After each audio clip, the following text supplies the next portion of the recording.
बिस्मिल्लाहिर्रहमानिर्रहीम। आज हम सूरत अल-बकरा की दूसरे रुकू का तर्जुमा और तफसीर पढ़ेंगे। आयत नंबर फमिनन्नासि मन यक़ूलु आमन्ना बिल्लाहि व बिल यौमिल आखिर व मा हुम बिमुमिनीन। तर्जुमा, और कुछ लोग ऐसे हैं जो कहते हैं हम अल्लाह और आखिरत के दिन पर ईमान लाए, हालांकि वो मोमिन नहीं होते। तफसीर, यहाँ मुनाफिकीन का जिक्र है जो ज़ुबान से ईमान का दावा करते हैं मगर दिल में ईमान नहीं होता। वो सिर्फ मुसलमानों को धोखा देने के लिए ऐसा कहते हैं। मदीना मुनव्वरा में कुछ लोग इस्लाम के ज़ाहिर में दाखिल हुए मगर अंदर से इस्लाम के दुश्मन थे।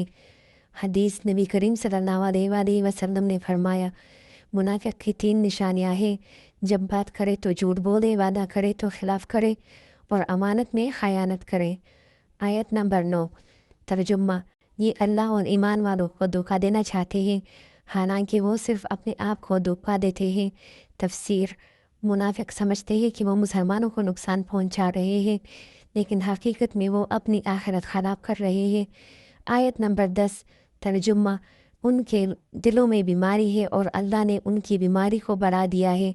तफसीर, ये दिल की बीमारी यानी शक, हसद और कुफर है।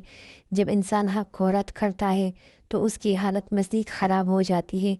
आयत नंबर 11 और 12।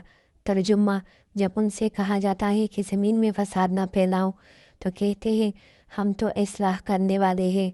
तफसीर, मुनाफिक अपनी बुराई को भी अच्छाई का नाम देते हैं जो उनकी सबसे बड़ी धोखा दे रही है। आयत नंबर 13। तर्जुमा, जब उनसे कहा जाता है कि ईमान लाओ जिसे दूसरे लोग ईमान लाए हैं तो कहते हैं क्या हम भी उन जैसे बेवकूफ़ बन जाए। तफसीर, वो अहले ईमान को हकीर समझते हैं, हालांकि असल अकल ईमान में है। आयत नंबर 14 और 15। तर्जुमा, जब ये ईमान वालों से मिलते हैं तो कहते हैं हम ईमान लाए, लेकिन जब अपने शैतानों के साथ होते हैं तो कहते हैं हम तुम्हारे साथ हैं। तफसीर, ये मुनाफिकत की इंतहा है, 2 चेहरों वाली ज़िंदगी गुजारते हैं। आयत नंबर 16। तर्जुमा, यही वो लोग हैं जिन्होंने हिदायत की बदले गुमराही ख़रीद ली। तर्जुमा, उन्होंने दुनिया की थोड़ी सी फ़ायदे के लिए उसके बदले में आखिरत को तबाह कर दिया।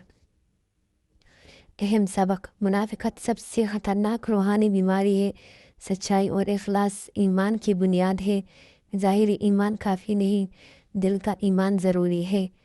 अल्लाह ताला हमें कुरान शरीफ को सही तरीके से पढ़ने और समझने और इस पर अमल करने की तौफीक अता फरमाए। आमीन सुम्मा आमीन। अस्सलामु अलैकुम वरहमतुल्लाहि वबरकातुहू। जज़ाकल्लाह खैरन।